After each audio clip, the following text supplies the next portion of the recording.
Greetings and welcome to the United States Transhumanist Party Virtual Enlightenment Salon. My name is Gennady Stoliarov II, and I am the chairman of the U.S. Transhumanist Party.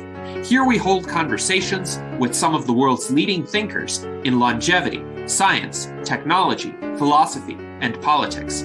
Like the philosophers of the Age of Enlightenment, we aim to connect every field of human endeavor and arrive at new insights to achieve longer lives, greater rationality, and the progress of our civilization.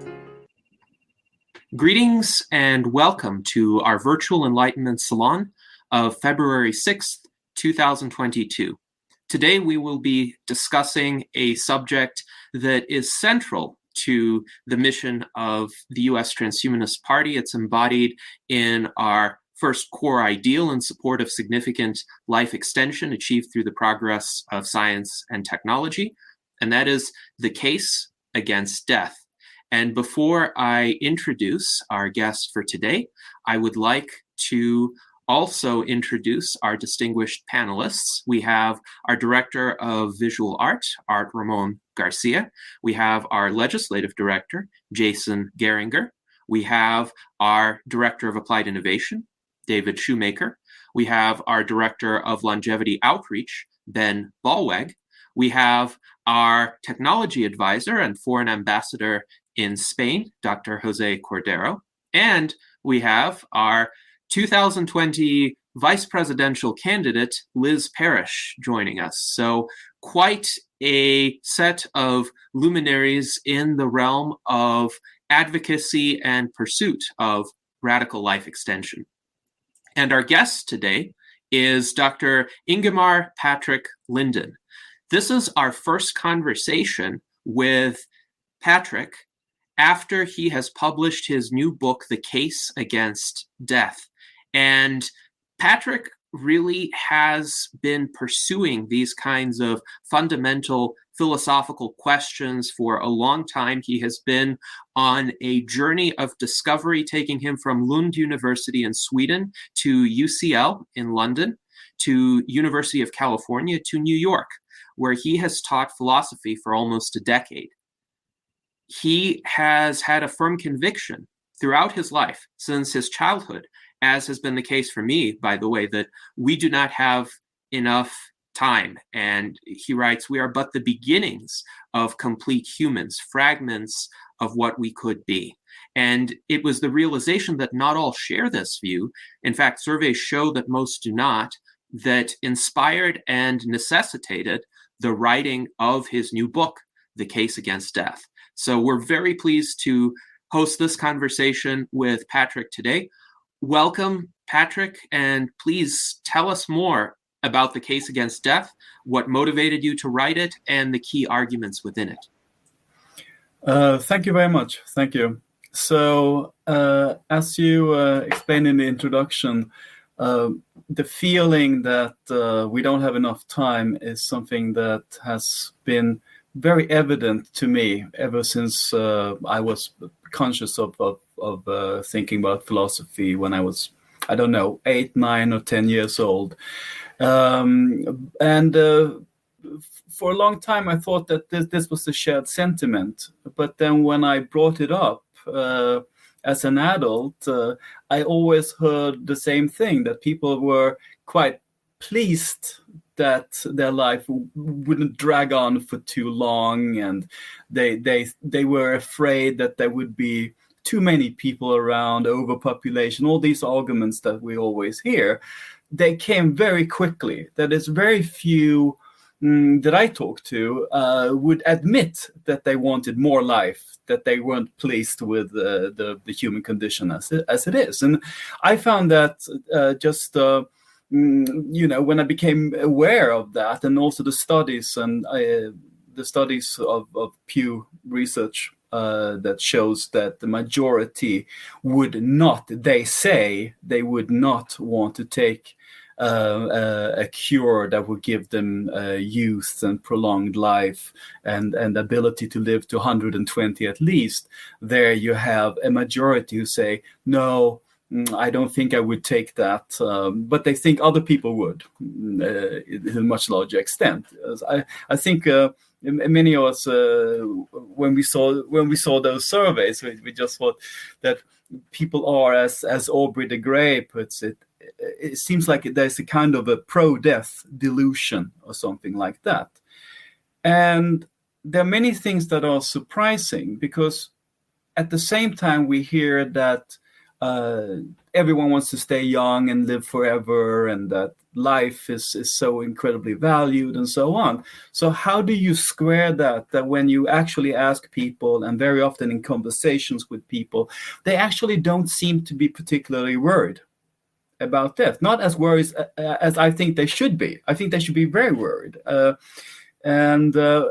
you might think that it has to do with religiosity, but that doesn't explain it all, because when you look at the statistics there, it looks like it's not clearly the case that people who are religious and believe in an afterlife, that they would reject taking a longevity cure. So that it's not so obvious what explains it. So I think part of what's going on, of course, is that people are afraid that there really is no such cure that could prolong their life and their youth. And so they don't want to wish for what they can't have. So you have the sour grapes argument here, that don't wish for what you can't have. And generally, you should accept what you can't change. And that's this kind of a wisdom. So slightly ironically, I label this complex of ideas that justifies aging and death and says that we must accept it and so on. I call it the wise view, because it has been taught by philosophers, almost all philosophers in the past, that we should accept, that acceptance of death, of aging, is virtuous, that resistance is foolish, that there's a philosopher, Richard Momeyer, who describes the three responses to death: the acceptance and the denial and the rebellion, and that the wise people are the ones who accept and just try to learn with it and cope with it. And it's always brought forward as also the kind of psychologically healthy attitude is those who accept and so on. So against that, I'd like to say, if something is unacceptable because it's an evil, then it makes sense to reject it or not accepting it. Why accept it, right?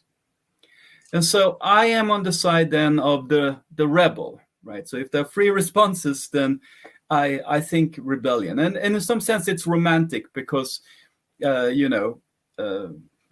I'm a bit pessimistic about absolute immortality. I think we can try to live on as long as possible, but I think unless it's a religious or that kind of absolute immortality, it will be difficult to obtain. But to live on in health for longer, that's definitely a goal, far beyond the natural lifespan, right? Okay. So it really kind of upset me that I found myself not living in the same world of values with other people, at least from what they say, or they seem to be sincere when they say they accept it, that they want to live long enough to see their grandchildren grow up, but then they don't want to prolong it anymore. They have a very kind of fixed view. They have the bioconservative view, and it created this kind of philosophical tension that I had to make my case. And so my case is the case against death that came out this Tuesday. So what am I doing in the book?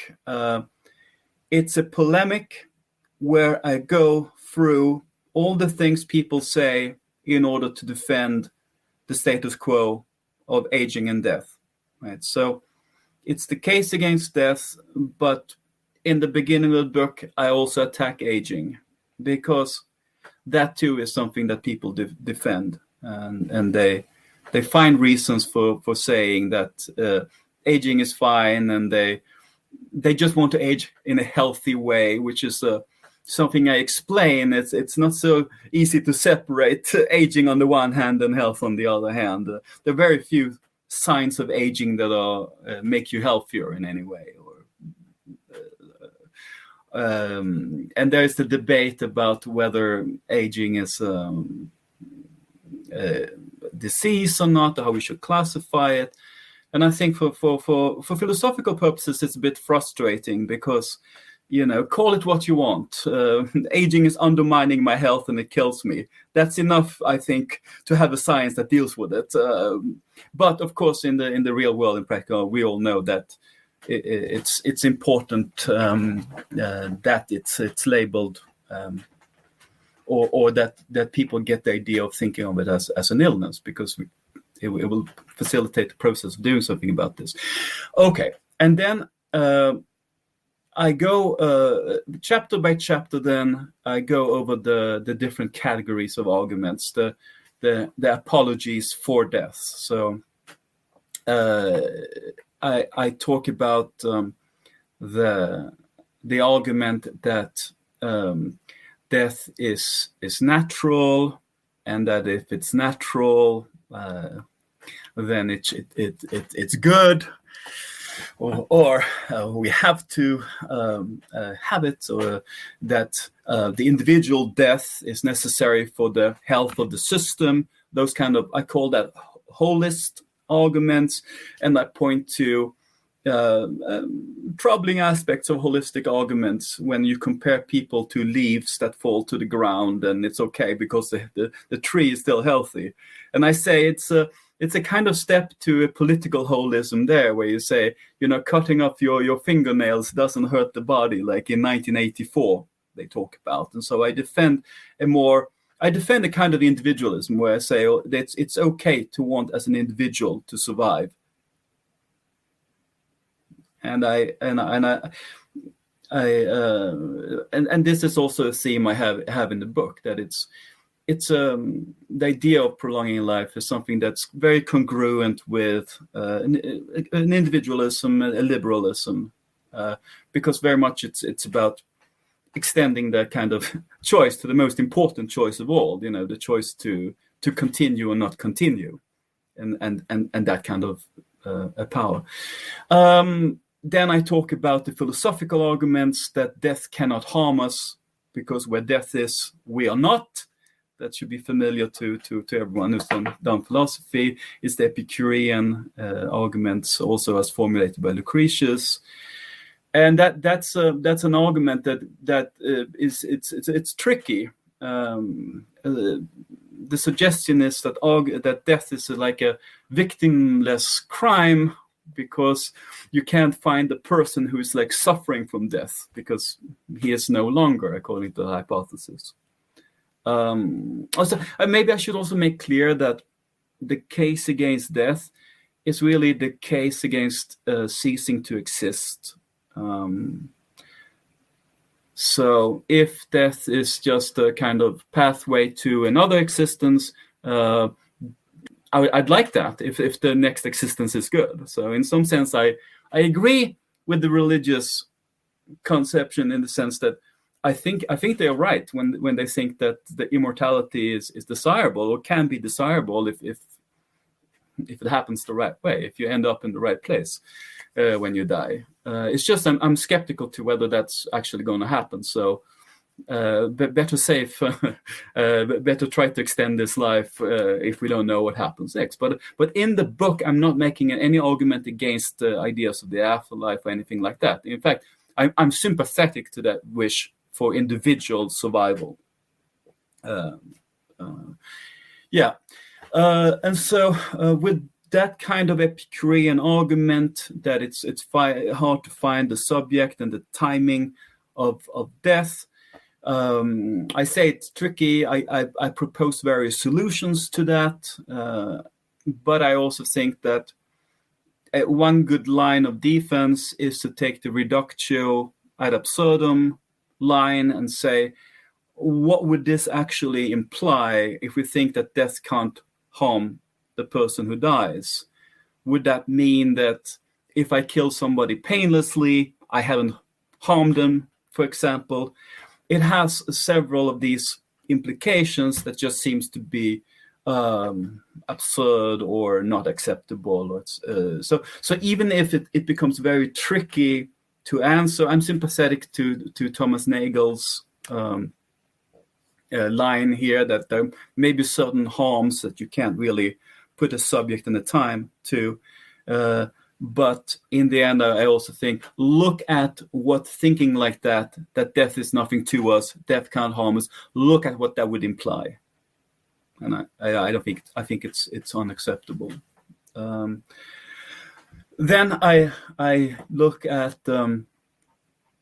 arguments from pessimism that life is overrated, that we should be happy that it's short and that's the best thing with life. So I talk about, of course, Ecclesiastes, I talk about Schopenhauer, and I talk about the antinatalist, David Benatar. So I'm somewhat of an antinatalist. So in the beginning of my book, I thank my parents for my existence, whereas he forgives his parents for his existence. So I find that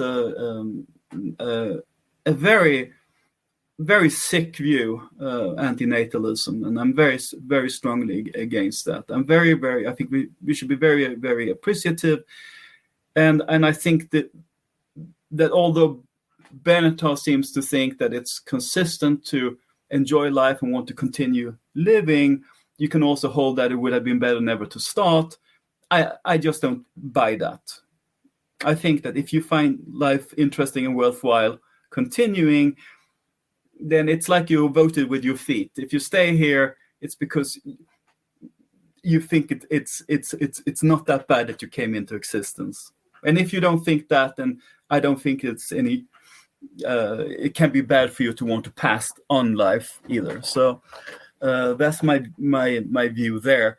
And generally, I discuss pessimism. Really, I think there's a lot of pessimism in the world about things, unnecessarily so.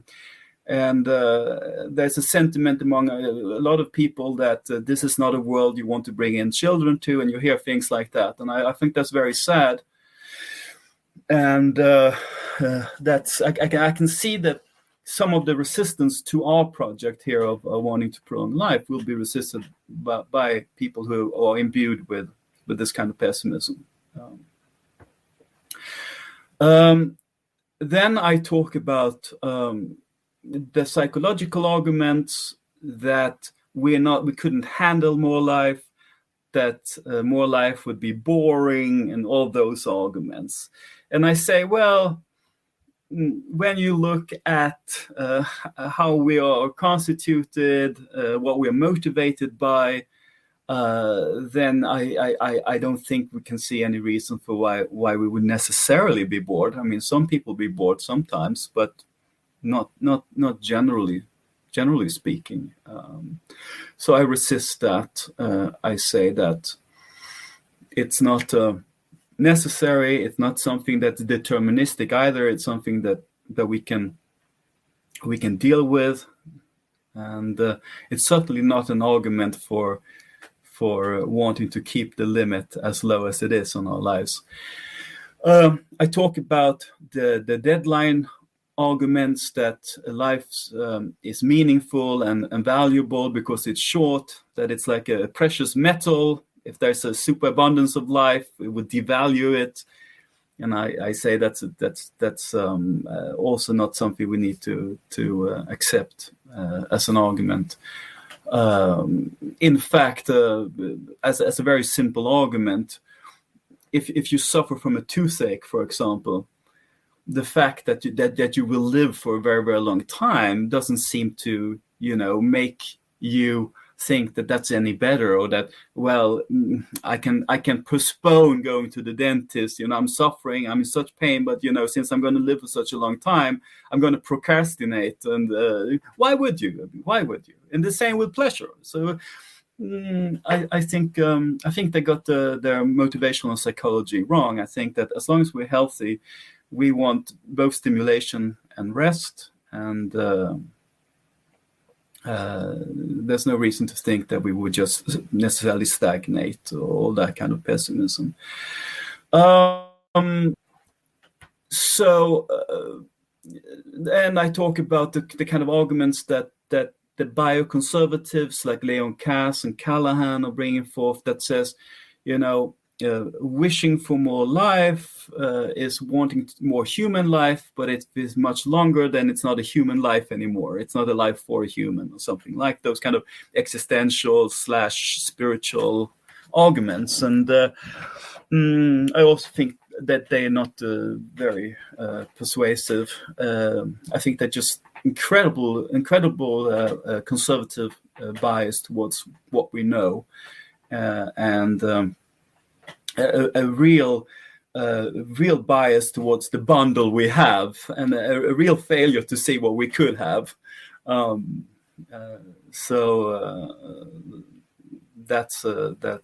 also arguments that sound very wise again. So again, I'm saying all this is like part of a complex of ideas that presents itself as wisdom, and if you don't buy it, you're not wise, or there's something wrong with you.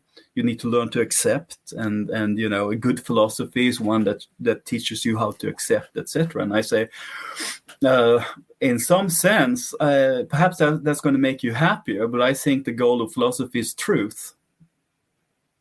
At least primarily. I mean, philosophy can have therapy as a goal as well, perhaps, but there need to be philosophy that is honest and says, well, look, if we just look squarely at death and aging, can we really say that it's consistent with our values to say that it's not bad, or that's nothing to us, or that's not evil? And I say no. And I'm not saying that that's an attitude that's going to make you happy, to be a rebel against death. It's just, to me, it's truthful. It might make you happy because it might spur the progress. I'm not sure it's what makes you the happiest. So it's not that kind of life philosophy. So after that kind of argument, I summarize, and I look at consistent problems that I see with the arguments, and not to mention all of them, but one I see is that there's very often a little bit of a too quick step from showing that absolute immortality, the inability to die or something like that, is bad, to that we shouldn't prolong our lives indefinitely. So they talk about, if you couldn't die, then you could never lay down your life for someone else, and et cetera, et cetera. Those things. And well, that might be true, but what's really on the table is some form of contingent, as I see it, some form of contingent immortality, where we will still be able to die. So all of the arguments that sound really wise are directed towards a notion of absolute immortality that's really not on the table. But it's always pretending at, now we knock down contingent immortality, whether that's in biological or non-biological form. But of course, it hasn't touched it. So that's just one. But so I have a list of what I consider to be consistent problems with those kind of arguments, the psychological, spiritual arguments of Leon Kass and Callahan and those kind of writers. And then I move on to the more the social arguments, the overpopulation argument, and other social consequences arguments, justice arguments as well. And so in brief, when it comes to overpopulation, I think, as we already see, the arguments, the places where people live the longest are not the places that grows the fastest. It's the reverse, really. The cultures that has the highest life expectancy are the cultures that, in fact, grows or diminishes even the most. And so that seems to be an exaggerated worry. Perhaps in the extreme, there will be some troubles if life extension, very radical life extension, comes all of a sudden, etc. But most likely we'll have a time period as well to adjust as well. So I don't see that as a. I mean, if you just look at the predictions, the trouble for overpopulation is very local in any case. Most countries are shrinking or not growing very quickly. Most people live in those countries. Other countries, Nigeria and Afghanistan and Egypt and Bangladesh, might have trouble. Absolutely, but it's not related to the fact that they live that long, or so. I don't see overpopulation to be, at least in the foreseeable future, as a big problem. And then other social arguments, of course, it's the stagnation argument, the arguments that Fukuyama has been bringing up, and also perhaps Harari and others. I also think that they're exaggerated. I think they are also driven by bias that old people are useless and can't think anymore, and so on. That it's not borne out in the world as it is today, but certainly not when older people have more youthfulness either. So I think it's ageism, and it's not borne out by the data when you look at innovation and Nobel Prize winning discoveries, and all that data seems to show that people are sharp, very high up, and can do great things. And then in the end, I summarize these arguments with a dialogue, because of course that's how we think. When we philosophize, we are arguing with somebody. So I made a kind of summary of the types of discussions I've had with people about this. Yeah. All right. Well, thank you very much, Patrick, for this overview. And I'm quite pleased that you have been able to assemble responses to the common arguments against life extension in one place. I think this is the contribution that your book makes, whereas a lot of people in the transhumanist and life extensionist community have provided these kinds of answers. They've tended to be scattered, and for somebody to be introduced to our movement, it's good to have a resource where all of these discussions and responses are contained, so that then people are equipped to address the issue from the multiple angles where it might be discussed in broader society. But I'm curious as to your thoughts regarding what are some of the arguments against life extension that form the greatest mental barriers for people to overcome? Which of these arguments, if they are overcome, would lead the majority of people, or at least many more people than today accept radical life extension, to do so?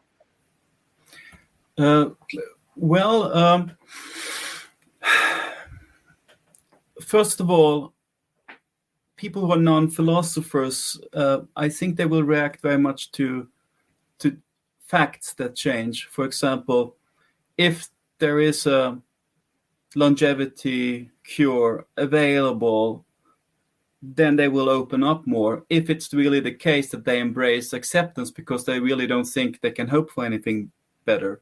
But if they can see that they can hope for something better, then that would change their mind, perhaps more than, or it will open their mind for then also accepting more logical reasons or philosophical reasons. The same, I think it's important to have role models or high status individuals who say, it's okay to want more life. It's okay to want to be young and healthy rather than old and sick. And so that's kind of the non-logical background that I think is going to do a lot of work. but of course, there needs to be logical reasoning available as well that I'm trying to provide.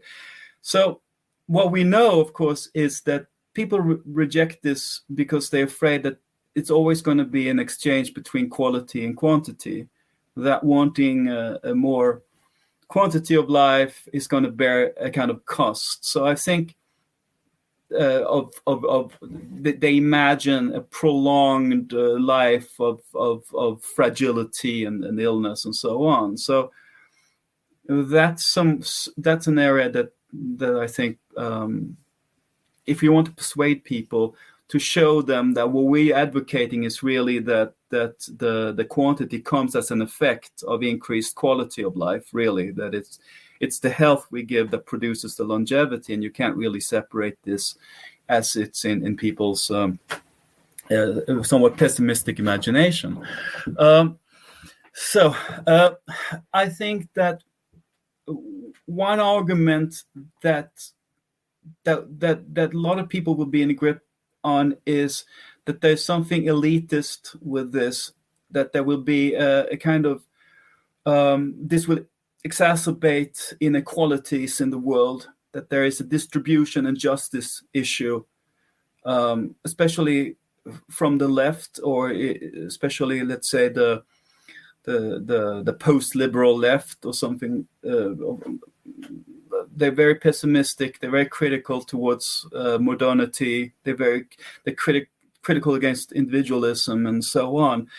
And I think that they'll think, well, this is something for Musk and Bezos, and they will perhaps feel resent that they're not going to get access to this. So I think the arguments when it comes to, I think it's very important to be able to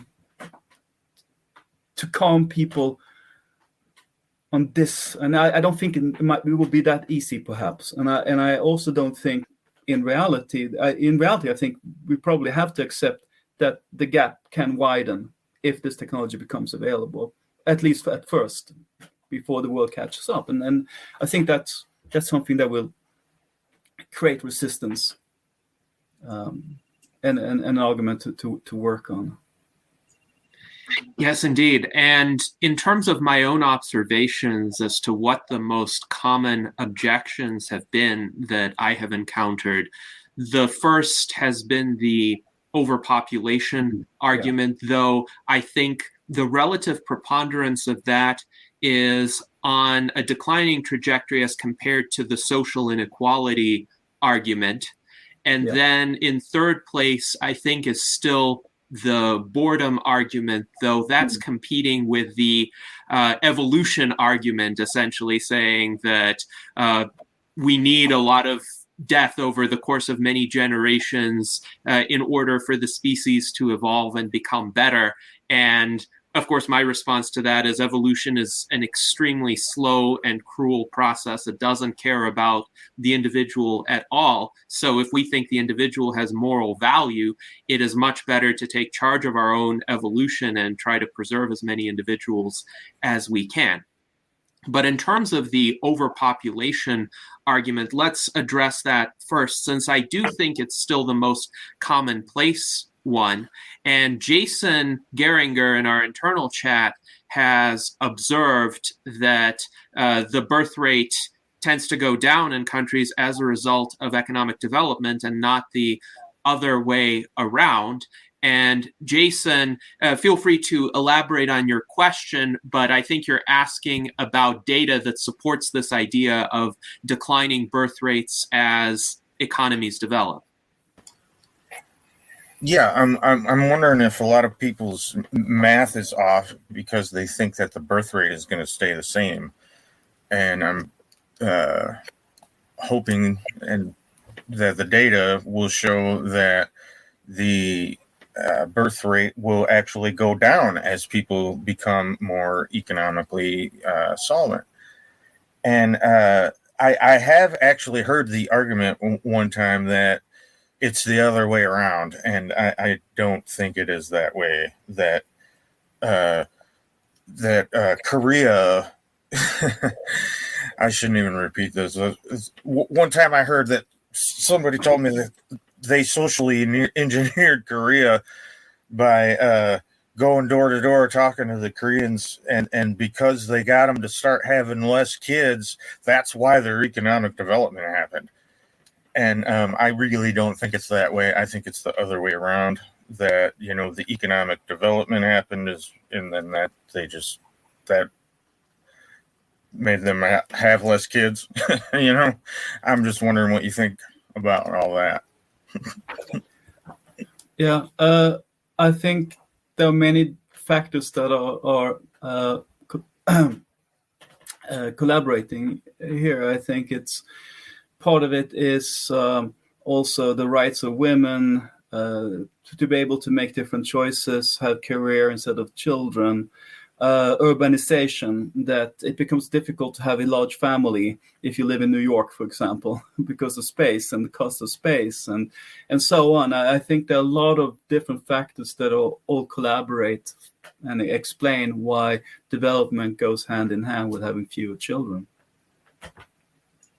Yes, thank you for that response, Patrick. And furthermore, I would like to refer our readers to an essay that Max Moore wrote in 2005, but I think the arguments in that essay remain relevant today. It's titled Super Longevity Without Overpopulation, and he essentially makes the case that even if everybody became immortal tomorrow, which clearly will not happen, the rate of population growth that would result from that would still be lower than the actual population growth during the mid-20th century baby boom.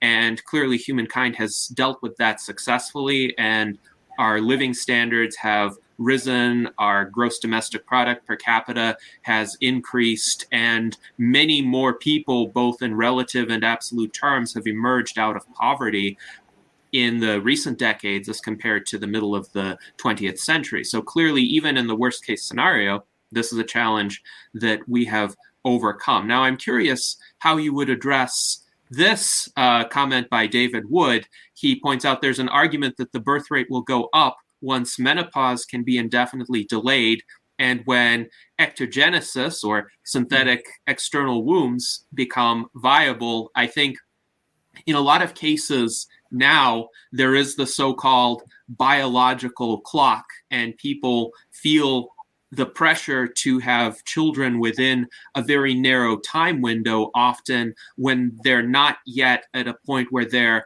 economically or financially ready to support those children, or even emotionally ready. They may think they still have some personal growth and development to do, and that it's unfair to have this very narrow time window. But if, for instance, people can be young indefinitely and they can wait until they're 60 or 80 or 120 to have children, do you think that would materially affect the population trajectory?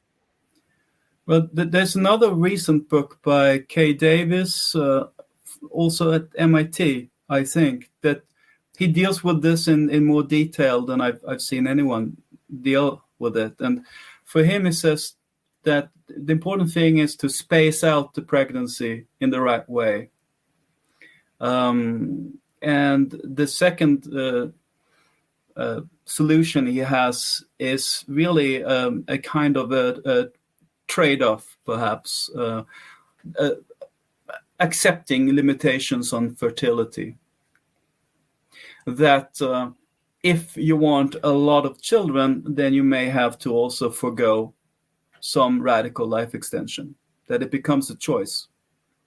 In some sense, it would be very fair to the bioconservatives to say you can have your old cycle. Interesting. But I mean, yeah.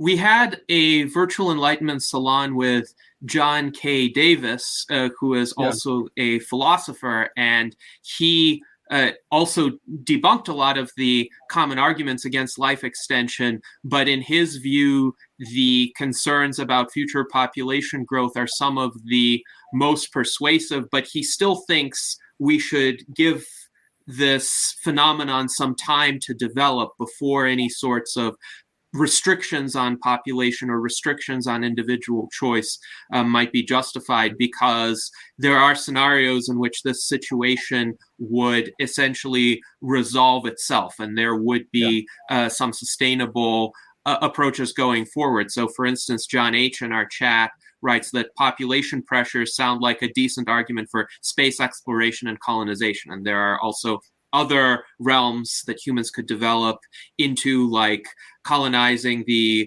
ocean floor or the surface of the oceans with seasteading. And we have a lot of land as well that is undeveloped on Earth. So there are still many ways to accommodate a growing population without restricting individual choice. Now, we would also like to thank John H. for his generous super chat. Thank you very much. And we always appreciate your contributions to the discussion. I wanted to also bring up the conversation about antinatalism, because I agree the idea that it's somehow not desirable to have children as a moral consideration is not one that I share. On the other hand, there may be a kind of set of practical considerations, as you discussed, why people might choose not to have children or choose to delay having children. One such consideration could even be that right now humankind still has not overcome aging and death. So if one does bring a child into this world, then that child is also going to go through what we all went through, which is to learn about human mortality and recognize the initial injustice of it. This is the subject of my illustrated children's book, Death is Wrong. And part of that book goes through my personal story about how I learned at a very young age that people die. And my initial reaction was, this is a terrible injustice and I need to fight it. But for a lot of kids, after they experience that sense of injustice, that frustration, they're gradually cajoled into accepting death by the mainstream culture. And it is worrisome that this cycle of new generations growing up with death acceptance would continue as long as we don't have the scientific advances to defeat death. So what would be a good response to this in terms of perhaps both overcoming antinatalism and creating a situation where future generations of children don't have to go through this terrible realization that their mortality is not that far away unless something dramatic changes for the better? Well, I'm not sure about the question. So essentially, do you think it's a good reason right now, for instance, to say it's justified to be reluctant to have children until we solve these problems? Or is there some way in which the cultural environment can be changed that children of generations that would be born in the fairly near-term future don't experience the same cycle of being outraged that death exists, but then being comforted into accepting death? Well, I'm not so optimistic when it comes to succeeding eliminating death altogether. I mean, I think it will always be on the table. I mean, like you take away death from aging, but you have so many other causes of death, of course. So I think children will continue to be aware and then deal with it. But it is a very interesting question. I have thought that maybe I should think more about it. But at one point we're honest and we say we don't like this situation. It's actually completely unacceptable. It's terrible. Here we spend time building connections with other humans, and then they are taken away from us in this completely gratuitous way. It is an incredible, cruel human condition we find ourselves in, if we're being honest. And then the next is, okay, how much time should we spend ruminating on that? And should we perhaps find structures where we both recognize that we are against this, but we do find ourselves in it, and we try to make the best of it in some way? I mean, I know that there are certain transhumanists who try to go in a more constructive route that's maybe even somewhat religious almost, in order to kind of deal with it in a both honest and constructive way. But I don't have anything really to contribute, perhaps, to that at this point. Well, one question that I would have that I think you could make a contribution in is, what do you think would be the most persuasive arguments for children to not fall into death acceptance? Because I think it is a lot easier if somebody, as a child, like you and I were, does not accept death and doesn't get persuaded to accept death, to then, as an adult, become an effective advocate for extending lifespans, as compared to someone who does accept death for a long time, and then he or she has to do a lot of work to get to the point of realizing some of these problems with death acceptance. So what do you think would be the arguments that work best for children and that would be easiest to spread in the culture for people at early ages, even if they have other influences that push them toward death acceptance?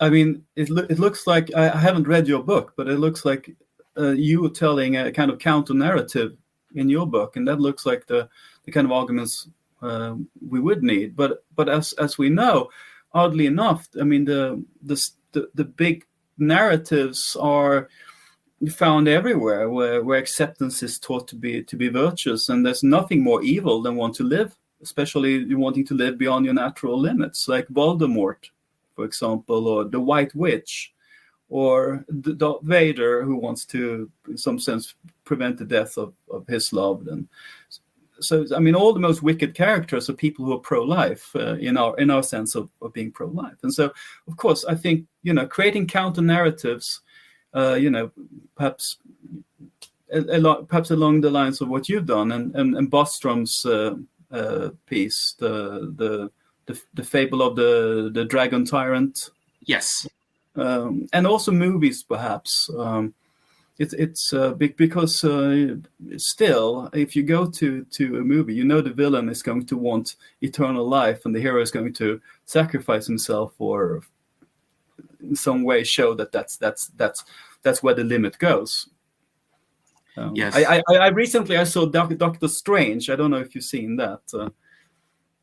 There is he learns all magic. He can bend space and time, but he's not allowed to live that much longer. That's the taboo. That's where the line goes. Yes, indeed. I think we do need a lot more of these counter narratives, because there are so many death acceptance narratives interspersed throughout popular culture and fiction. And we have way too many science fiction dystopias as well. We need to balance them out, at least, with more techno-optimistic visions that also have the correct philosophical insights about the desirability of longer life. I want to give the floor to Jose Cordero, because he has a question. Yes, thank you very much. And Patrick, I want to congratulate you for an excellent book and a great presentation, and to have it published by my alma mater, MIT. I am an engineer from MIT, where there is also a very good Department of Philosophy, so congratulations. I have two quick remarks and then two quick questions. The two quick remarks is that one of the arguments that is also very common, I think, is the one about dictators, that what happened if dictators could never die, and so also to add that to the list of Gennady. And about overpopulation, I think this is a non-issue. This is false, and we have to rejected from upfront immediately. I think it's just the opposite. The population of the world is stabilizing and it is declining. And this is a tragedy. We need more people. We need more people. People not only come with a mouth to eat and with a behind to excrete, we come with a brain. The brain is the most complex structure in the known universe. Yeah. That is why humanity has advanced so much in the last 2 centuries, because we have lots of more people.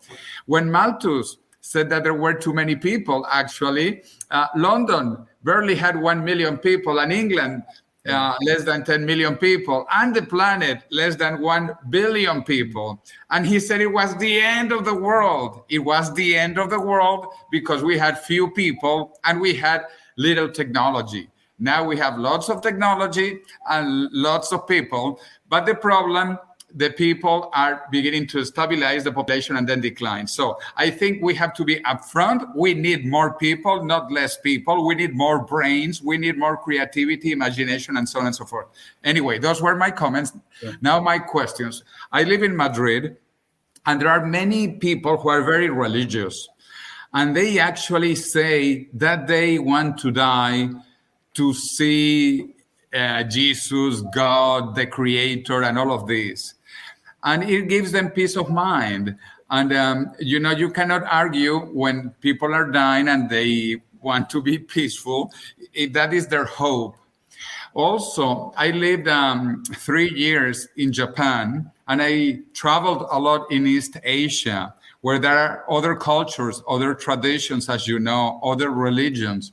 Like, for example, in Buddhism, you are supposed to overcome all the anxiety, all the suffering of humanity, and therefore death is a release, is an escape of this suffering in the world. So they die peacefully, or they try to die peacefully in some East Asian countries. So that is my question. I cannot argue with someone who is dying because they want to be peaceful with their death, because death was unavoidable until now. In the future, we will be able to avoid it, but they want to be peaceful. So what do you do? How do you convince them that death is wrong? Yeah, but I mean, if they're old and dying, I wouldn't even try. I mean, then they have other priorities. Perhaps they want to live happily. It's a little bit about this idea. There are two ideas about philosophy. One is that it should be therapeutic. It should help people be happy, live a happy life. The other one is that it also aims very strictly at truth. And I think sometimes for some people, this will be a tension that they're not going to be able to bridge that. I mean, it's not easy to both know what we know and also to remain calm. But I mean, I don't think we should be calm. I think we should be upset and try to change the situation. We should be rebels. But it's not for everyone to be a rebel, I think. And it is difficult. It is difficult. In some sense, I recommend that at some moment in your life, be honest and say, I'm not going to stand in the way of this progress. I'm going to do what I can to fight death. But then perhaps in another frame of mind, believe what you need to believe. Perhaps. I mean, I think people are very different. I mean, we are philosophers. For us, I think truth is paramount, and we believe what we think is right. And if it's tragic, it's tragic. Yes, I absolutely agree with that outlook. I do think truth is more important than achieving a particular emotional state. In the words of Dylan Thomas, do not go gently into that good night, rage against the dying of the light. And that's all that Dylan Thomas could do, and that's all that a lot of people up to our present era could do. But still, even if death were inevitable, it would still be evil. and it would still be justified to recognize it as evil. Jason, you wanted to say something as well? Yeah, one thing, I don't really look at it like it's rebel, though. I look at it like just following the science. I mean, it's if the science is there and we can do it, well, then that's what we're going to do, you know? And as far as like the kids, you know, if I would have learned in science class that there's this possibility that, you know, we're coming up with some science, well, then that's what I would have believed, you know, but they told me in science class that it would be impossible. So, you know, that's, I think there's a lot of people that just don't believe it, you know, because the science is not, well, most people don't pay attention. But that's where you think that this would be amazing story, you know? Yes, indeed. And along these lines, Aubrey de Grey has stated in recent years that we may be a few years away from an inflection point in societal attitudes where a lot of people will suddenly start perceiving the possibility of radical life extension as being on the horizon. And he thinks this shift will occur before the medical breakthroughs even become available for that, but people will start to expect the breakthroughs and advocate for them.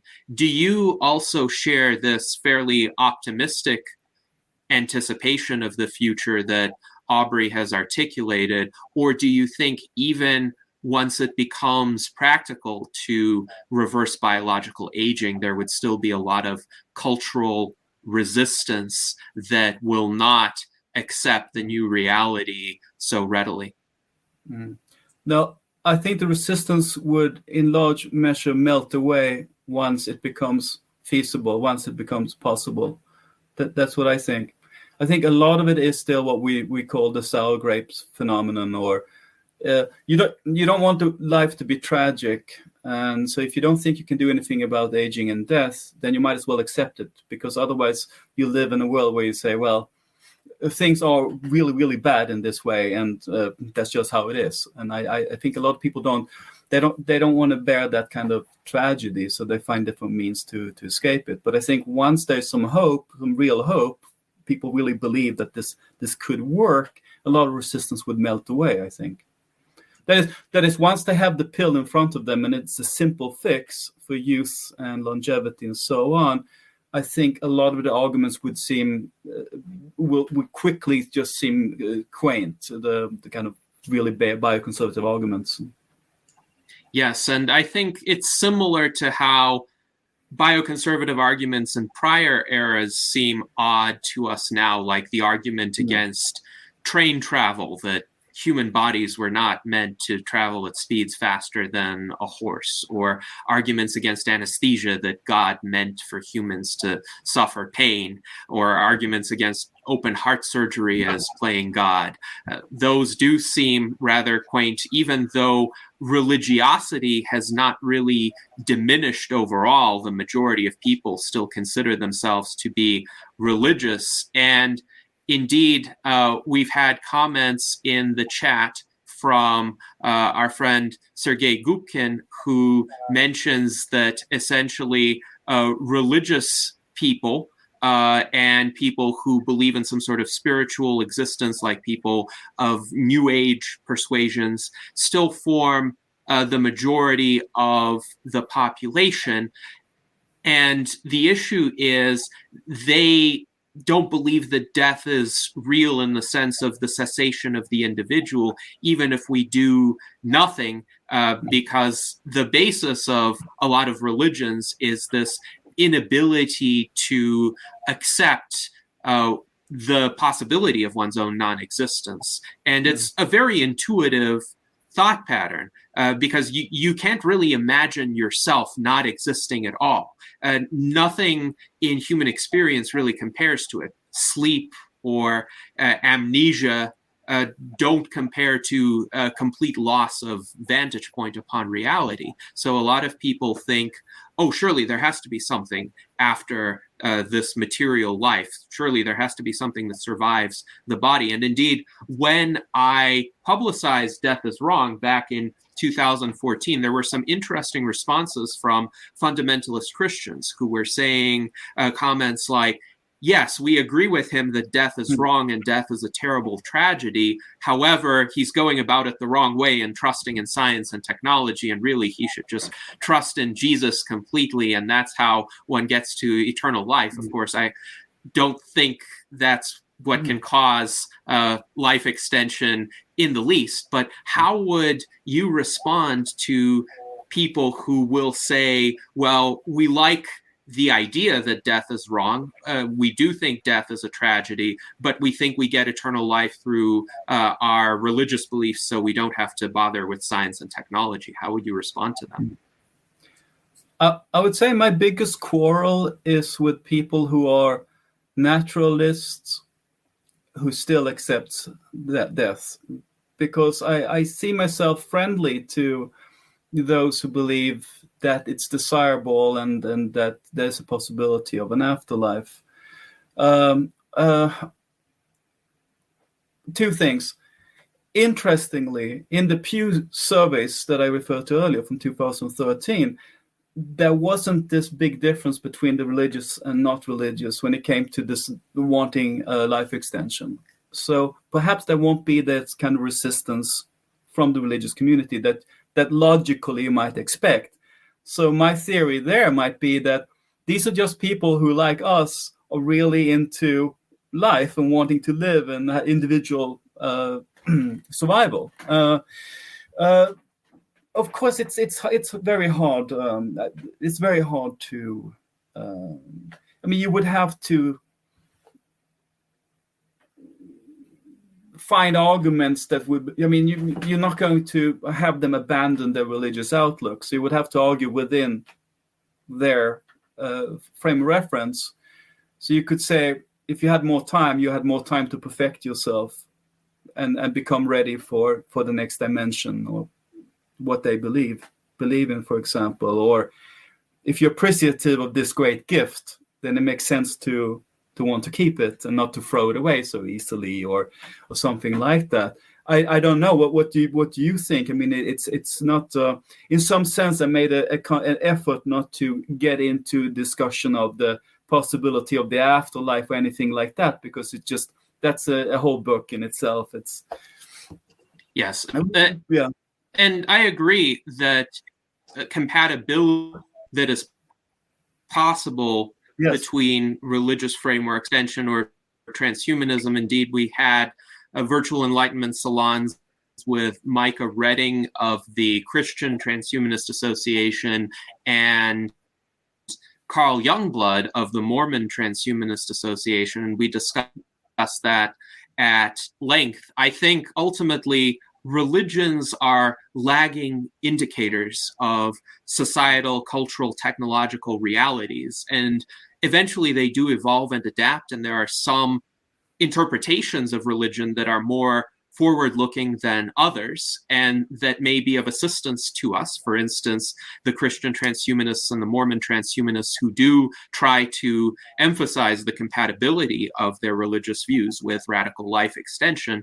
And I would also say that there are aspects of certain religions' theologies that are helpful to us here as well. For example, the Mormons don't have a problem with playing God. They think that humans should try to become more like God, and that includes using technology to expand human capabilities. And likewise, in Christianity, there has historically been a certain valuation of the individual and an emphasis on the importance of the life of the individual and also of doing good works. So one could communicate to Christians in the following way. If you believe life is sacred, then more life would be better. If you believe doing good works is virtuous, then you would have more time to do good works, irrespective of what you think about whether there's an afterlife or not. So I definitely think there are areas of common ground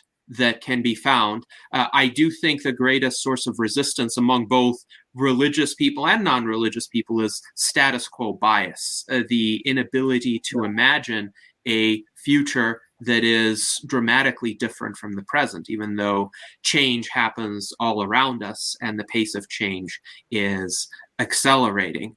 Now, I'm curious how you would respond to this question from David Wood. He writes, does the hostile passion of the anti-vax community against treatments that would improve their health suggests that similar anti-pro-longevity communities will arise and oppose longevity therapies? So do you think that this recent phenomenon is something for us to be concerned about with regard to how large segments of the population are receiving emerging medical treatments, how they're responding to them, how they may not be as accepting of them as we would have hoped? Well, to the extent that the anti-vaxxers are objecting to what they conceive as the forced nature of things, then yes, I think people would want to reject what they would conceive as being forced or quasi-forced or somewhat forced upon them. Radical life extension, if it was forced upon them. Yeah. Yes, and I think that's a good answer. Perhaps, but also I think the bioconservatives and the religious perhaps are going to be less of a problem than what I said before when it comes to the kind of post-liberal left or the critics of Enlightenment, for example, who are very skeptical to Western science and who just sees this as a very elitist project, and those sentiments might actually become a problem. I'm not sure. What do you think? Yeah. I agree with you. I think, of course, given that this series of conversations is called the Virtual Enlightenment Salon, where I stand and where we in the Transhumanist Party stand in terms of this divide. And indeed, the Enlightenment legacy has so thoroughly penetrated a lot of areas of Western civilization that many people, both religious and secular, have come to accept it. And a lot of the contemporary religious denominations have certain Enlightenment era influences that enable them to at least engage in discourse with us. Whereas I don't have that same view for what I would call the postmodern left, the people who criticize the very foundations of Western civilization or scientific rationality. And whereas, say, even 7 or 8 years ago, I would have said these people are confined to academia, essentially, and their mode of thinking is not adaptive to the broader world. We have unfortunately seen, especially in the wake of this pandemic, when a lot of people have experienced strain financially, psychologically, in terms of their physical safety and health, they are tempted to question and challenge the foundations of a society that they think has failed them in some way. And so they find it tempting to resort to a lot of these postmodern anti-Enlightenment arguments, because I think it arises out of a desire to replace a system they think has failed with something else. Of course, my solution would be to reinvigorate the sense of meaning within Western civilization that has been lost precisely because of these kinds of postmodern critiques. But this sense of meaning can be found precisely in the fight against death, disease, decay, ruin, in a kind of renewed confidence that through science and technology and rationality, we can overcome these problems. So that would be my solution, and trying to persuade as many people as possible of the merits of that solution.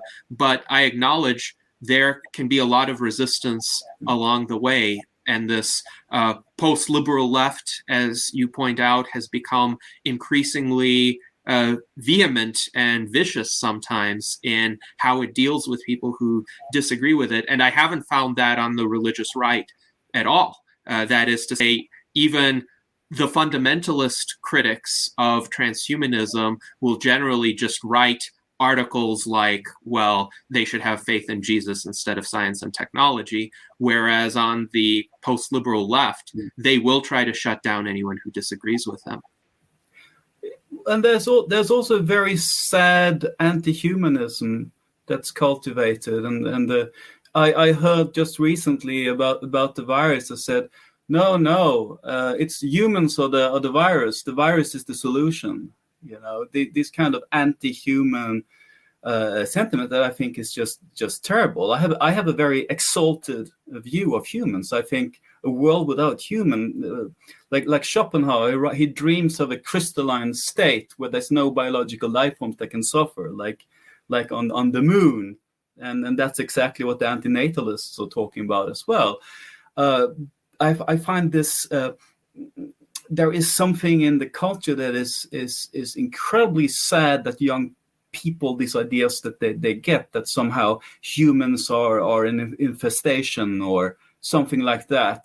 I get the students writing essays about, you know, how much better the world would be without humans and things like that. I mean, it's just it's an incredible waste of energy and this kind of pessimism and anti-humanism that I think is also taken as a kind of, you know, world-weary wisdom or something, the declinist acceptance of a declinist narrative. Yes, indeed. It is quite tragic. Jose, you wanted to comment on this?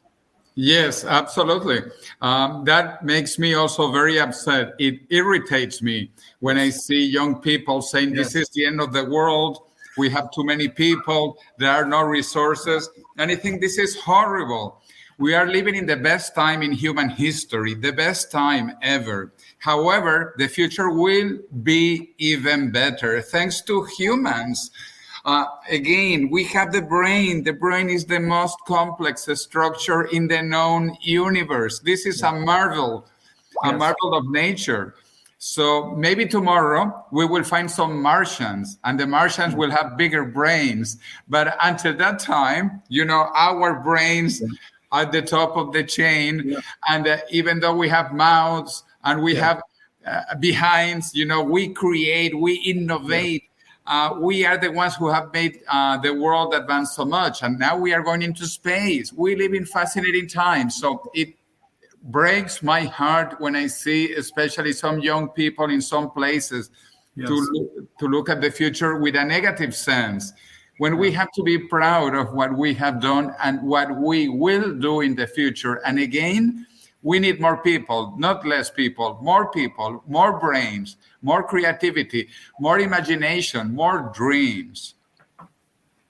Yes, I completely agree with you, Jose. And also, I wanted to point out David Wood's thought in response to Patrick's comments. He agrees that we shouldn't give any impression that people will in any way be forced to take rejuvenation therapies. And indeed, nobody in our movement wants to force people to do anything. We believe in autonomy and morphological freedom and individual choice. As Patrick has said, this is fundamentally an individualist outlook. So I think there are people who may be worried for whatever reason. I think they've been misinformed that this would be some sort of mandated immortality. But really, we can't mandate that people take medical treatments today. People have the right to refuse medical care if they so wish. And we're not planning to take that right away by any means. Jason, you wanted to add something?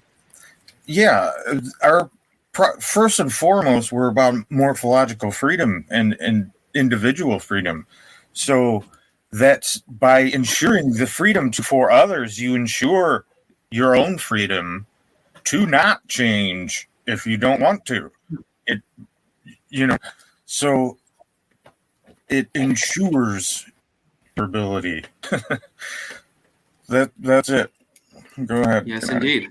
Yes, indeed. And I wanted also to open this up to other questions from the panel. So let's go to Art Ramon.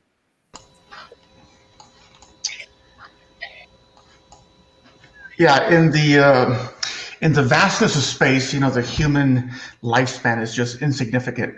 And I think we could definitely use that as an argument to promote longevity, is that, hey, there's plenty of room to expand. And, probably the first ones to receive longevity treatment would be like Space Force soldiers and captains who go out exploring. They'll probably benefit first, and they will be, really great role models to other people. It's like,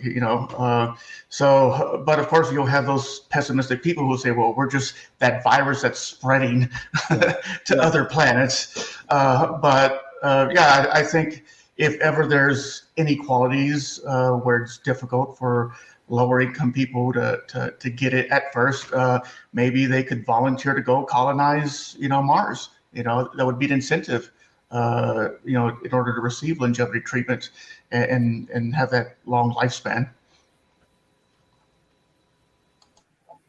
Yes, absolutely. I concur with those comments, Art Ramon. And indeed, it seems that a lot of the objection that we have encountered in recent years especially has come from those individuals who fear the inequitable distribution of access to these treatments. And sometimes they'll point to the costs in the existing medical system as being barriers. And I think they have some empirical evidence to support their case. So Mike Lazine writes that some people don't get medical care because they cannot afford it. Sometimes it is an issue of cost rather than just not wanting it.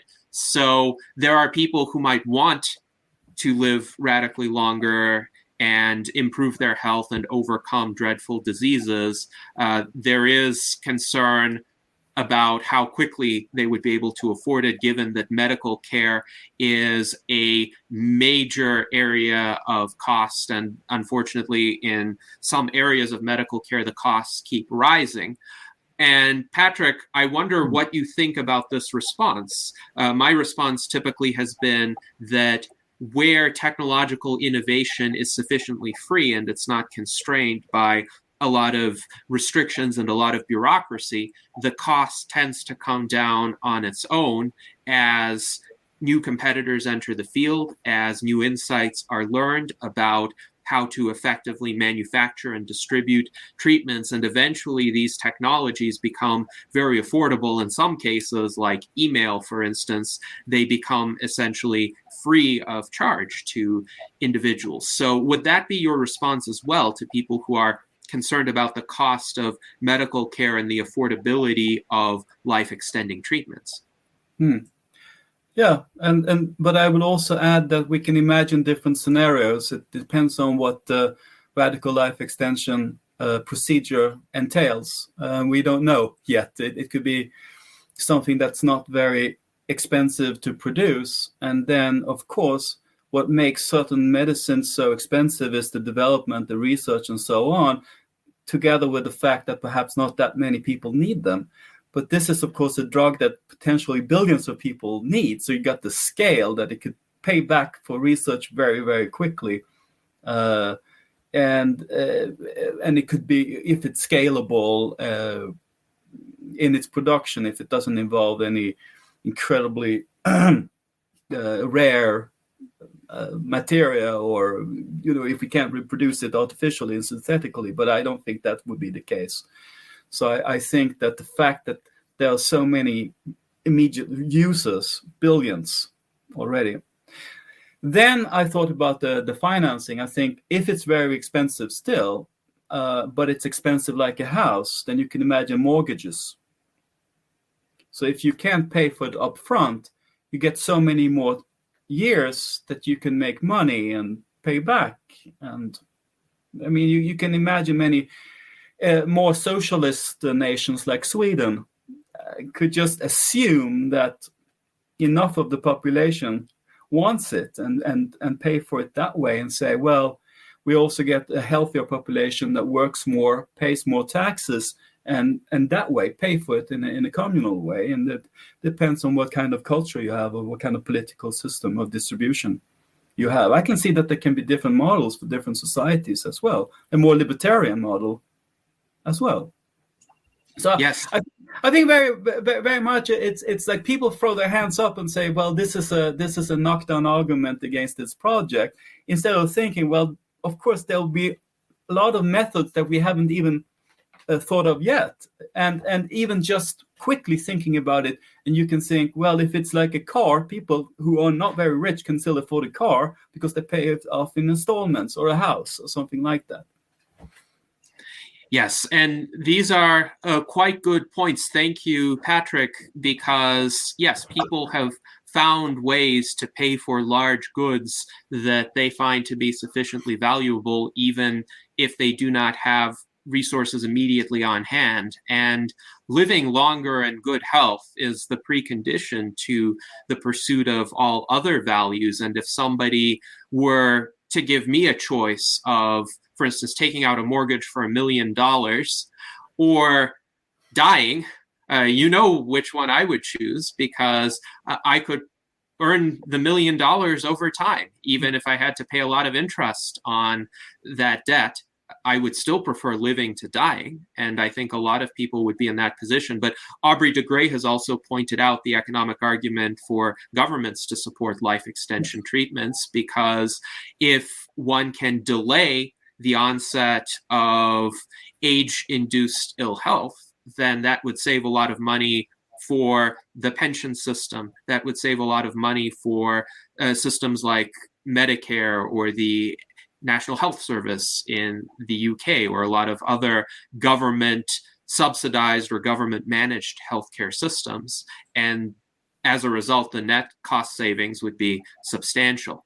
Now, I wonder what you think of this comment by Zach Richardson, who writes, a health-giving pill would never be rejected, but some kind of surgery to install an upgraded organ into your system would likely receive sharp rejection. Do you agree with that? Do you think that if people see the surgery as risky, and David is showing his shirt with an upgraded organ there, do you think for the majority of people this would be seen as a barrier? Or if the surgery were sufficiently safe and effective and people could see others who emerge from that surgery and are healthy and happy and live longer, that they would over time come to accept that as a routine procedure? Yeah, I think it could be accepted as a routine procedure. And just like today, when there are long lines waiting for these kind of different operations. And yeah. Yes, indeed. So now, David, since you showed us your cyborg shirt, what questions or comments do you have for Patrick? Okay, Patrick, no cyborg questions, okay? I want to ask maybe a more fundamental question, at least in my thought. We've talked a lot today about people changing their minds about radical life extension. But what I'm thinking about is science, which science, health, technology, that's certainly part of the transhumanist party. Science is probably better than anything else I've seen as far as being able to adapt over time. There can be problems getting new theories in, but eventually science adapts, moves on, accepts new theories. Those eventually influence people. But I'm wondering about philosophy. So from a philosopher's point of view, how do philosophers think about change? And is there a school of philosophy that that's integral to? Like, we think this now, but we think that perhaps going to the future things could change, or something along that line. I'm just curious because there could be allies for the radical life extension community if that exists in philosophy like it does in science. Well, there's of course, as you know, the people in Oxford, Bostrom and Peirce and philosophers like that.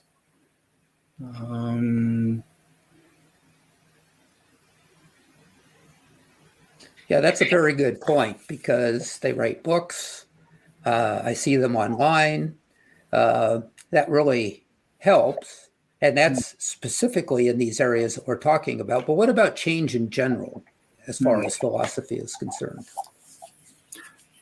I'm not sure. I'd have to think about that. All right. Well, thank you. Yeah.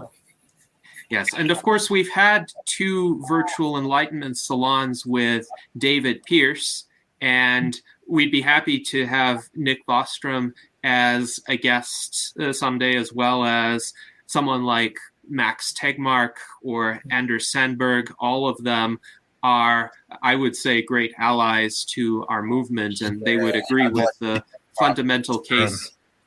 Yes, of course, Nick Bostrom is the author of The Fable of the Dragon Tyrant, which is still the most effective fiction in favor of radical life extension by far. There's an animated video of The Fable of the Dragon Tyrant that has garnered millions of page views, and that's an example of a very effective conduit for these kinds of ideas. Now, I wanted also to give Ben Ballweg, our Director of Longevity Outreach, the opportunity to ask a question and or make a comment. And in particular, Ben, how do you think listening to Patrick's overview as well as his responses to some common questions, common objections, should shape the way we pursue longevity outreach? Ben, I think you need to unmute. Thank you. I'm going to have to come back to your question, Gennady, but I do have my question for Patrick. Any written work that was particularly enjoyable for you to refute, or at least to keep in mind while writing the case against death?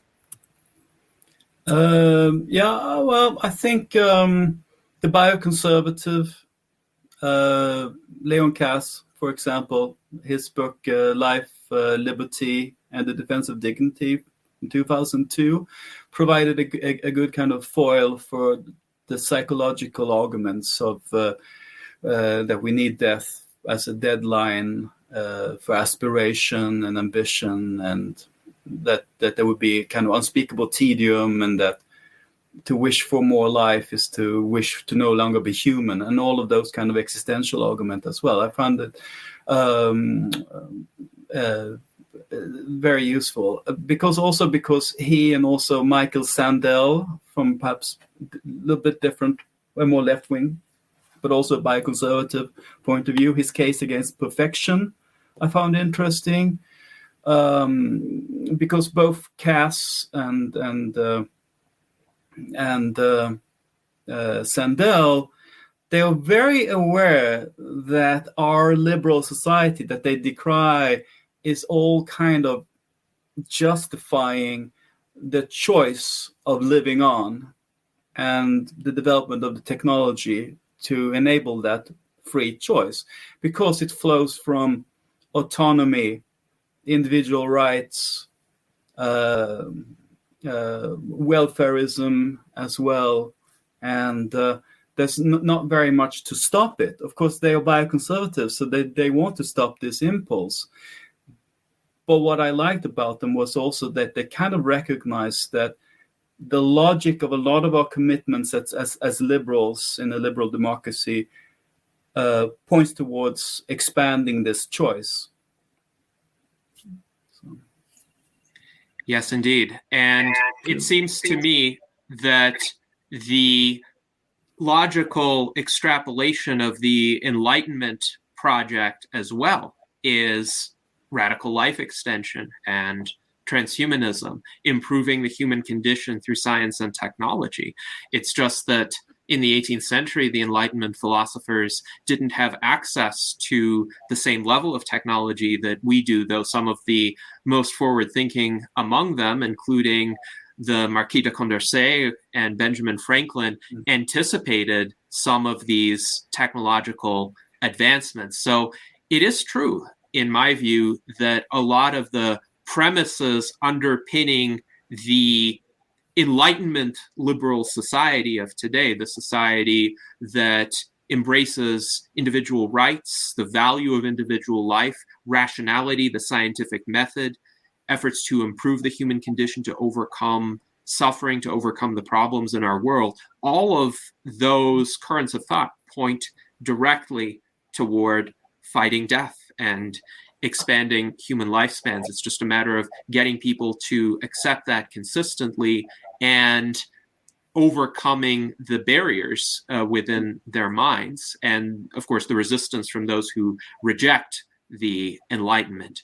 Now, there's also an interesting question from David Wood. He writes, of all the arguments in favor of what you call the wise view, which personally strike you as the most compelling, that is, as being less wrong than the other arguments? And I think this is a useful question to consider, because those might be some of the last arguments left standing, even if we do make major technological breakthroughs that enable people to live radically longer. Well, so I think philosophically, I think the missing victim arguments, or the Epicurean arguments, were the most difficult to deal with. The fact that where death is, you are not, and where you are, death is not. So when is death afflicting you, or when are you suffering from being there, on the assumption that death is the end? So of course you have we have a strong feeling there's something wrong there, but I found it quite difficult to pin that down. So philosophically speaking, I thought that old Epicurean argument was quite difficult. So of course, as I said before, the way I think is probably best to deal with is to show what it would imply to accept that death is nothing to us. And I think it has, as I explained before, I think it has unacceptable implications. Otherwise, I think that the argument that Fukuyama, for example, brings up, that now we kind of share this human predicament, but if there is a period where all of a sudden a group of humans take off and live in a completely different human predicament, that could in some sense break apart something that might also break apart society.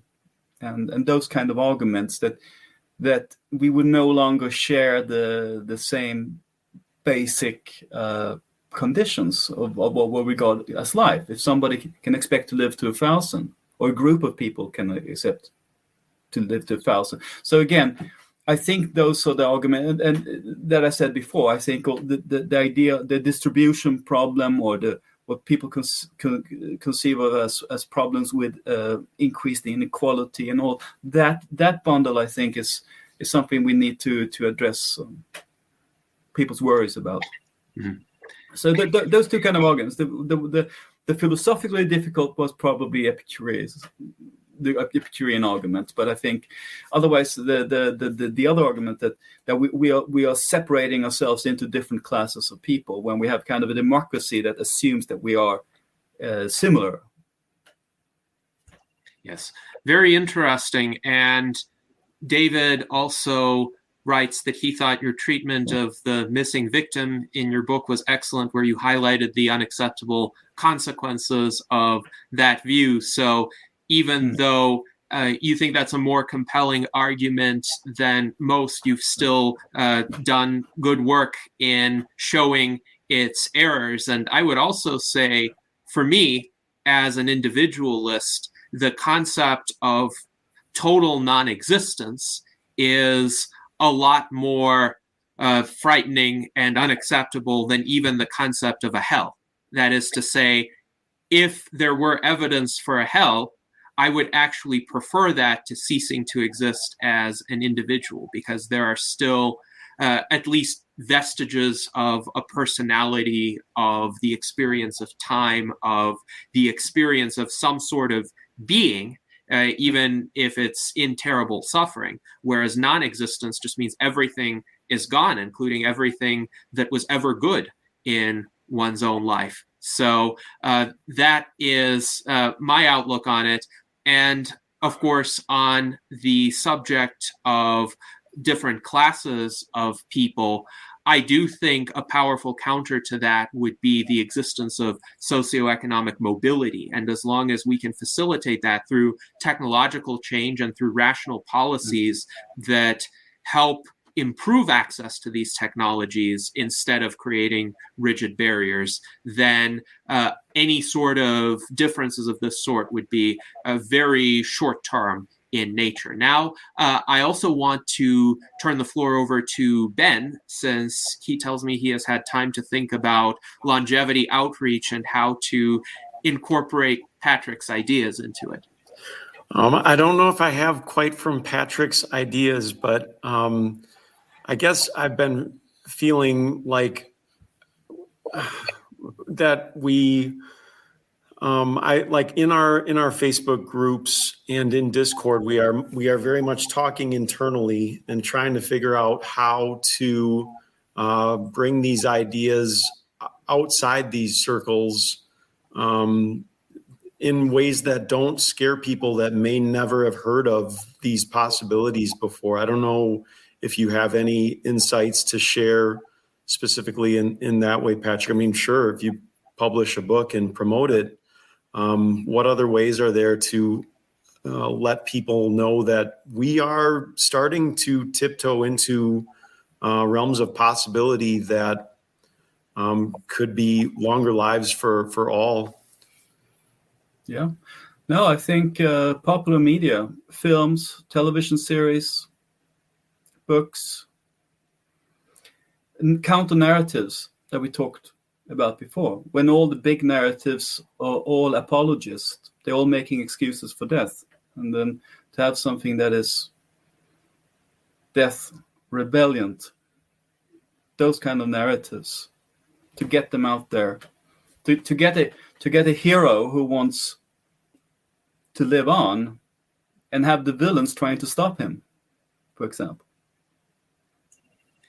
Yes, that is an excellent idea. And I would encourage anybody to create those kinds of narratives through fiction, through art, through interactive media like computer games. And along these lines, this year I'm planning an update to Death is Wrong. Death is Wrong was written and published in late 2013, and we've had more than 8 years of progress as well as societal change during the interim. So I'm curious, Patrick, if you think about the past 8 years and both the scientific advances that have been made, as well as changes to everyday life or people's perceptions of life, what would you suggest ought to be in this kind of book, especially aimed at a young audience? And I would say by young, I don't just mean children who learn about death for the first time. I also mean teenagers, people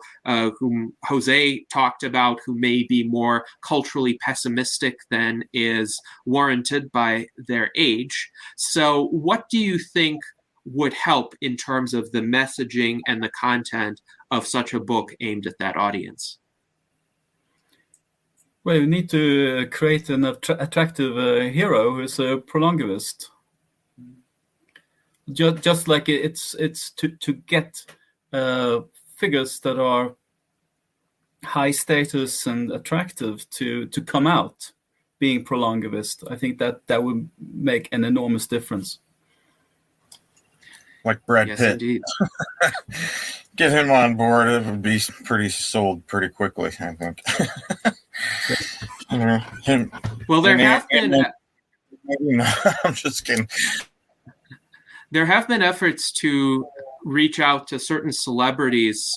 For instance, DJ Steve Aoki is a longevity proponent, and so is Edward James Olmos. Both of them have made essentially videos for the SENS Research Foundation in past years. And we have our friend Maria Intrigus Abramson to thank for that, because she had prior connections with these celebrities and they were quite sympathetic to the life extension message. We discussed this in our virtual enlightenment salon with her in February of 2021. But thank you for those insights, Patrick.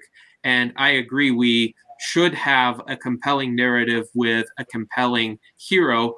Zach Richardson, our director of publication, also points out we do have an attempt in the works to restore a tablet game that was released in an alpha version in 2014 called LEV, which stands for Longevity Escape Velocity, where one plays the role of a character who tries to live to the age of 200 and make various decisions regarding health and how to use one's time along the way. And I actually have a lot of the resources for that game, but I don't have the final alpha version. So I've been trying to reconstruct it. I've been able to reconstruct it conceptually as a turn-based game that could be played with some Excel spreadsheets, but programming it into a game that could actually be played on a PC or a tablet, that's an entire different order of magnitude of effort. But I definitely hope that we could make that happen as well. So I also wanted to bring up another question from David Wood.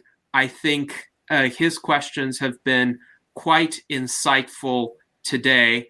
And David noted, he did read your book, that you have certain reservations about other aspects of the transhumanist project, while you're in agreement with the transhumanist views on super longevity. You have some reservations about goals like improving mental well-being and moral character. And what might change your mind about those goals as well?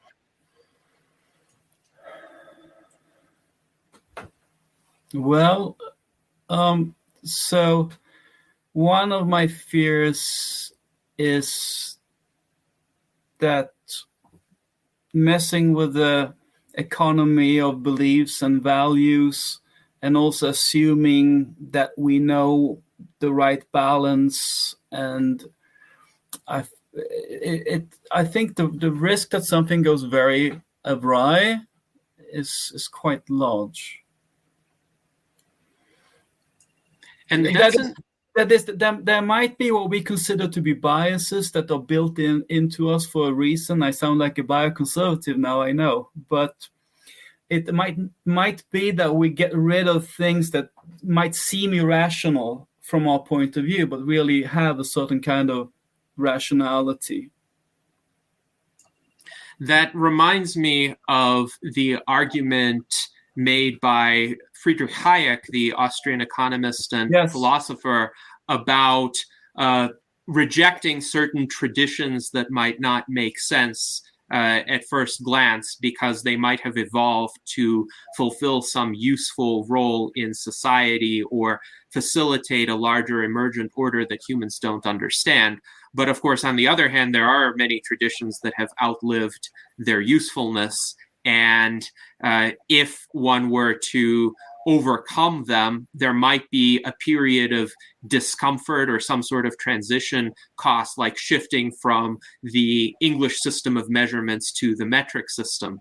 And interestingly enough, there are some countries that were able to make that shift successfully, but the United States did not. There might be a similar period of transition. But on the other hand, we do see a lot of damage being done by human cognitive biases or irrational emotions, particularly tribalist types of emotions and attachments that have led to hyperpolarization and partisanship, which I would consider to be our greatest obstacle in terms of public acceptance, because we are not seen as part of either the red tribe or the blue tribe, and both tribes have an attitude of you're with us or against us. So if you are skeptical about the use of technology and modifying the human brain essentially to overcome these problems, which I understand will not happen right away,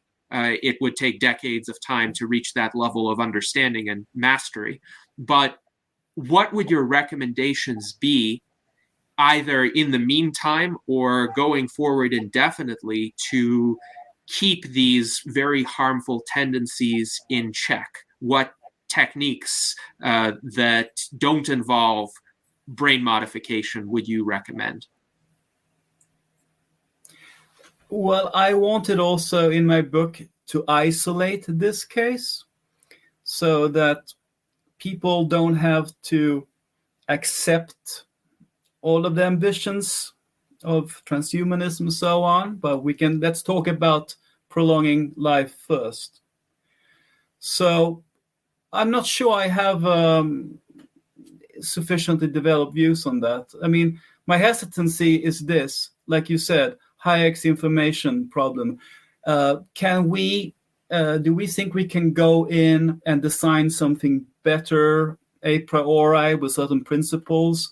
Would some philosophers say we should be more utilitarian, for example, and then we get the problem that philosophers argue that if you're utilitarian, you should be Kantian, or if you're a utilitarian, you should make people more Kantian, or more, and so on. It becomes very complicated. I think that, and as you said, of course, there are instincts and that are leading to terrible things, but I think it'll be difficult to sort that out and fine tune it, and who does it, and there are different views on this as well, maybe fundamental value views, and I can see that it's quite it might be worth it. It might be another risk worth taking, and it might be a solution to overcoming what might completely undo us if we don't get over certain biases we have and so on. But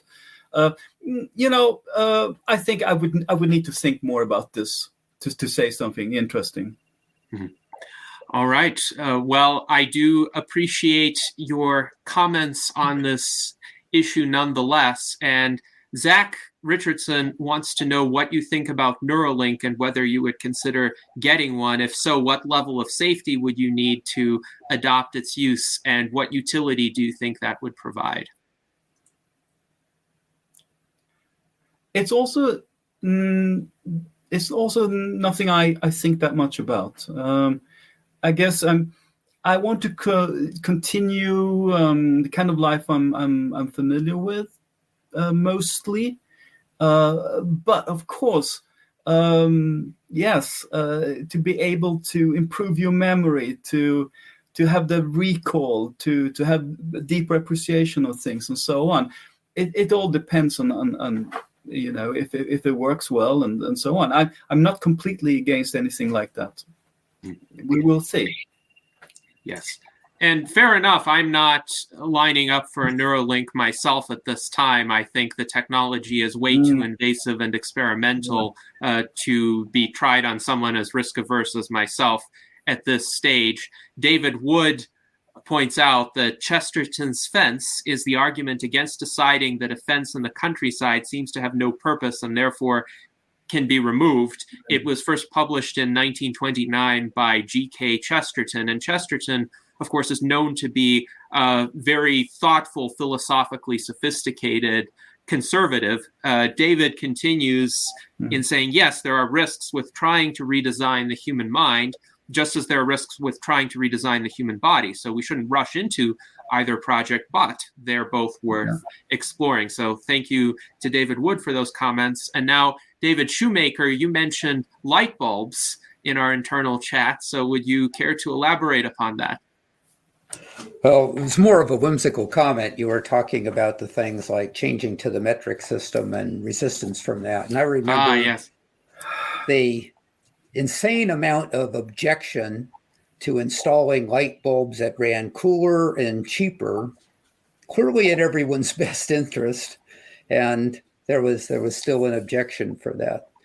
So that gave rise to another thought, though, so I'm glad you asked, because it seems like change, if it's slow enough, people can absorb and they can accept it. I'm thinking that where human lifespan used to be 30 years, 40 years, 50 years, 60 years, and so on, as we extend healthy years gradually, I've not seen any demonstrations in the street claiming that we shouldn't live, longer, and we've clearly greatly improved that. So I think that will continue. I think that's perhaps a sense of optimism that I can carry forward. Maybe when people start routinely going over 120 years, maybe that'll be a bit of a speed bump. But even then, I think it will probably work out well as well. Probably much better than the quick adaptation of light bulbs, I think. Yes.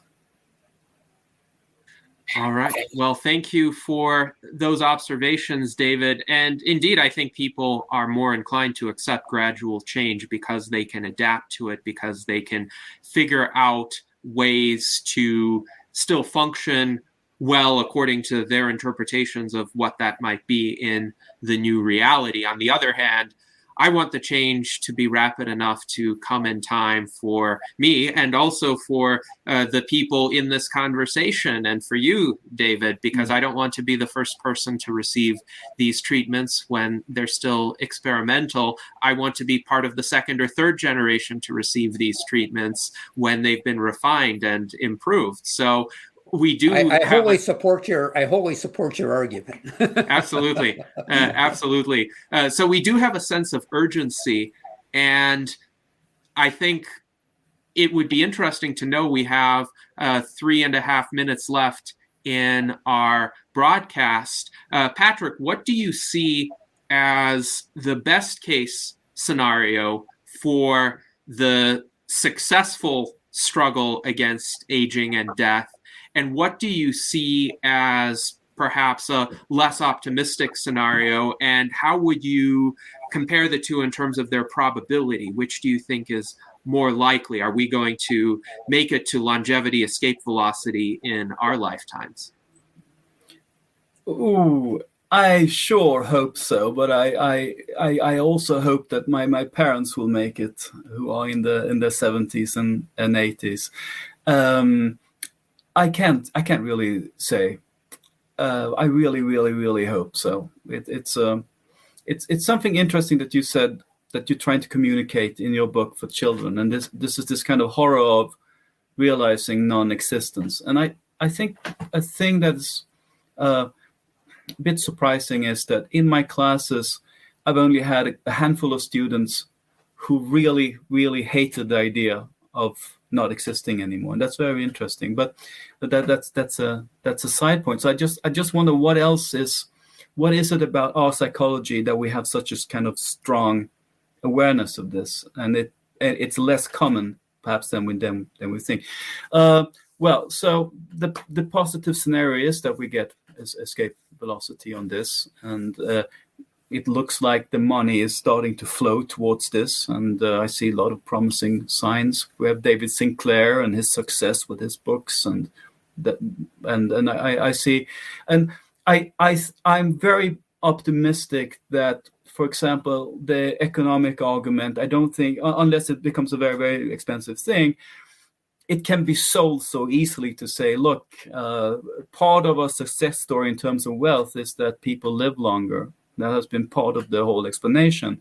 And so if you're worried about economy and healthcare and so on, we need to keep people healthier long. I think it's just I think we're going to win the argument quite quickly once the science is there. Yes, thank you very much for those comments, Patrick. And hopefully you are correct. Hopefully the progress of the science will help us win the public arguments, including the philosophical arguments as well as the practical arguments that are sometimes being waged. I also want to thank Alan Crowley for his generous super chat. And he also says that since he is older than I am, he will want to have the experimental version of the radical life extension treatments soon. Hopefully we can get that in time for Alan and everyone else in this session. We've had an excellent conversation. We have about a minute remaining. So Patrick, I would like to give you the last word. Any final insights that you would want to share with us today?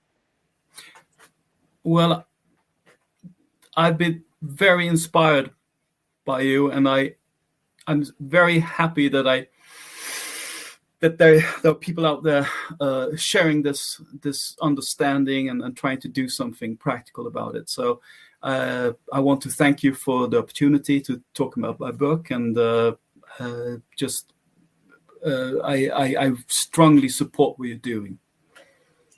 Thank you very much, Patrick. And we strongly support what you're doing as well. Everyone, please purchase a copy of The Case Against Death, make it an Amazon bestseller, and spread the insights in it, the counters to common arguments against longevity, so that we can improve our culture and we can make sure that all of us will get to live long and prosper.